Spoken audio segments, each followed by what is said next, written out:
Today we will discuss about the facial muscles. First of all, we will discuss about the boundaries of the face. Superiorly, it extends up to the forehead, up to the hairline. Below, it is extend up to the chin, and on each side, on the below, it is extend up to the base of the mandible, and on the lateral aspect, it extend up to the in front of the ear, up to the tragus. And now there is a we will reflect the skin, superficial fascia of the face, and you can see all these facial muscles, which is the subcutaneous, and it is very superficial muscles. There are three opening over the face. Opening for the eyes, here you can see these are the opening for the eyes, second opening for the nose, and third opening for the mouth. For the each opening have one constrictor or sphincter muscles, and it close the eyes, nose, and mouth. But there are many dilators for the each openings. Like here, this is the eye, the muscles which is around to the eyes, and it is a circular in shape. It is a orbicularis oculi muscles. Orbicularis oculi muscles. So this is the muscles which is the sphincter muscles of the eyes. It close the eyelids, and we can close the eye. It is the orbicularis oculi muscles. There are many dilators muscles. Here you can see this is the dilator muscles, and the muscles which is dilator are the frontanalis. This is the muscles. It is a frontanalis, fiber of the frontanalis. Also here you can see this fiber. It is a corrugated supercilii. Corrugated supercilii. Here on the opposite side also you can see these are the fiber. It is a corrugated supercilii. And on the midline here you can see this fiber. It is a procerus fibers. So it is a procerus. The muscles, it is a procerus. So these are the dilator, procerus, corrugated supercilii, and there is a frontanalis muscles. Another muscles around to the mouth, there is a one sphincter muscles. I have not completely dissected this round, but here you can see these are the fiber which is going transversely, and it is surrounding to the upper and lower lip, and it is the closing the mouth. These are the muscles which is helpful for the closing the mouth. It is the orbicularis oris muscles. Another muscles, there are many dilators for the mouth. First of all, I will show you. This is the levator labii superioris, the muscles which is lies on the just lateral side of the nose, and it has a two slip. Medial slip, it is called the levator labii superioris equinasi. This medial slip which is merged inside the nose, and this lateral slip which is goes downwards, and it is merged with the levator labii superioris. This is the levator labii superioris. So this is the how it is called the levator labii superioris equinasi. So it has a two slip. Medial slip, it is called the levator labii superioris equinasi, which is merged over the lateral side of the nose, and lateral lip, it is merged with the levator labii superioris. How it names given? Levator means elevate, labii means slip, superioris means upper part, the muscles which is lies above to the upper lips. Levator labii superior equinasi means around to the nose. So these muscles which is around to the nose elevate the helpful for the elevate the upper lips. It is called the levator labii superioris equinasi. So it has a two slip, medial slip and lateral slip. Lateral slip which is merged with the levator labii superioris. There are two another muscles coming from the zygomatic arch. It is the zygomatic minor, and this is a major. These are the zygomatic minor as well, zygomatic major.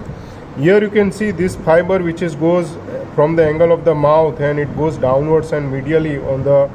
It is called the levator depressor labii inferioris, because it depresses the lower lips. So it is called the depressor labii inferioris. At the angle of the mouth, the muscles goes downwards, and laterally it is a fiber. It is the depressor anguli oris, and the another fibers, it is the rhizorius fiber. So these are the fibers of the rhizorius muscles, So depressor anguli oris, depressor labii inferioris, and rhizorius. And all these muscles which is merged on the lateral aspect, I will show you. I have dissected the deep muscles of the face. I reflect the zygomatic major and minor, and here you can see this is a levator labii superioris. So on the right side you can see this is the left side, and just below, behind and below, you can see this is a muscles fiber. It is the these are the fiber of the levator anguli oris. This is the fiber of the levator anguli oris, and another fiber on the just below side and laterally, this fiber, it is a buccinator fiber. So these are the fiber of the buccinator. You can see these are the muscles fiber of the buccinator. It is mainly for the blowing and whistling. It is a buccinator fiber. So this is the fiber of the buccinator. So these are the dilators of the mouth: buccinator, levator anguli oris, levator labii superioris. On the both the zygomatic minor, zygomatic major, levator labii superioris, aliqui nasi, rhizorius, depressor anguli oris, depressor labii inferioris, and all these muscles which is converge, all these muscles which is converge at the angle of the mouth, it is called the modulus. It is called the modulus. So all these are the dilators of the mouth. Only one sphincter muscles, it is the orbicularis oris muscles.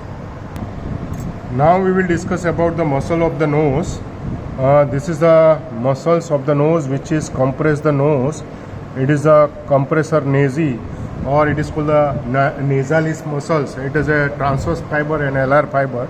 Transverse fiber, it is called the compressor nasi. This is the transverse fiber of the nose, and it is called the compressor nasi. And into the lower part, here at that level, the fiber of the nose, it is called the alar nasi. And this alar nasi, it is the dilators of the nose. Always also there is a another muscle, it is the dilator naris, and there is a depressor septi. These are the we have not dissected, but these are the dilators of the nose. Now we will discuss about the action of the muscles of the mainly for the laughing. You can see there is a zygomatic major, it is for the laughing. And sadness, there is a muscles, it is a levator labii superioris, levator labii superioris, and there is a levator anguli oris. These are the two muscles. It is for the sadness, and for the grief, the muscles which is it goes downwards, and laterally slightly, it is the depressor anguli oris. It is the grip. For the anger, there is a dilator naris. There is a dilator naris, and there is a depressor septi are the anger muscles. For the proning, there is a procerus muscles. For the proning, there is a procerus, as well as there is a corrugated supercilii muscles. It is for the proning of the eyelid. It is the procerus and corrugated supercilii muscles. Another muscles are the for the action of the face are the horror, and here we have not dissected, but there is a platysma. It is inside the neck. It is called the horror muscles, and pride. And there is a surprise. There is a muscles. It is called the frontanalis, fiber of the frontanalis muscles. It is for the here you can see there is a over the mental protuberance. There is a muscle. It is called the mentalis. It is for the doubt. It is for the doubt. And another muscles for the grinning. This is called the rhizorius. It is for the grinning muscles. And another is the contempt. It is a zygomatic minor. And the closing up of the mouth, it is called the orbicularis oris. So these are the muscles. And whistling, we already discussed. It is the buccinator muscles. For the whistling, the muscle, it is the buccinator muscles. And here you can see this is a parotid duct, but we have not dissected right now. This is a parotid gland. Only we focus on the facial muscles. All these muscles of the face, which is innervated by the It is the derivative of the second branchial arch, and it is supplied by the facial nerve. And the sensory, which is supplied by the three opening according to its, you have to remember, this is the ophthalmic division, sensory, maxillary division and mandibular division up to the angle of the mount, and angle of the mandible. Below to it, it is supplied by the cervical branches of the cervical plexus. So this is the nerve innervations. Blood supply, it is mainly by the facial artery. I have shown you here, this is a facial artery. So main blood supply of the facial artery. On the lateral aspect, here you can see this is a artery, it is a superficial temporal, and here there are small branches are the superficial, supratrochlear and supraorbital. So this is the blood supply of the face.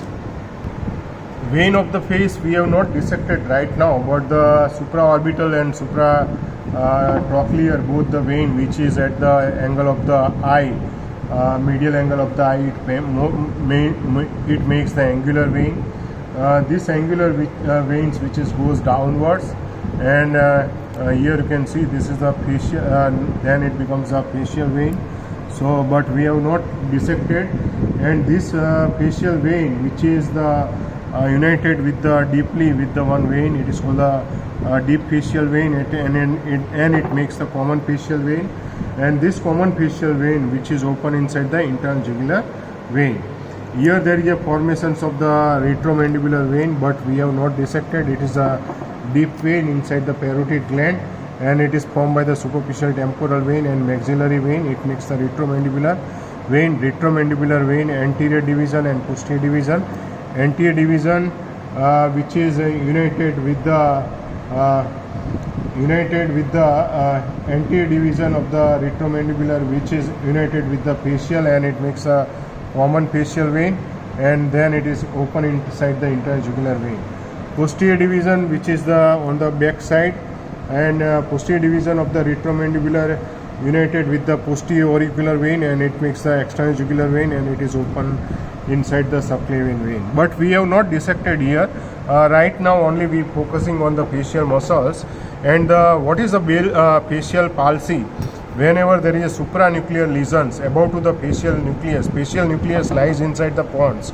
Above to it there is a paralysis. It led to there is a opposite side of the paralysis. If there is a right side there is a injury, then it is a paralysis on the left side. But it can spare the forehead, because the forehead which is innervated by both the side, right and left. If there is a Bell's palsy occurs or a lower motor neuron disease occurs, then there is a ipsilateral paralysis of the same side paralysis of the forehead, even forehead and whole of the face, which is paralysis. It lead to there is a not closing the eyes which is not closed, mouth which is not closed, it lead to there is a dribbling, so nose will be not closed. So all this happen inside the Bell's palsy or paralysis of the facial muscles. Hope you enjoy the muscles of the face. Thank you.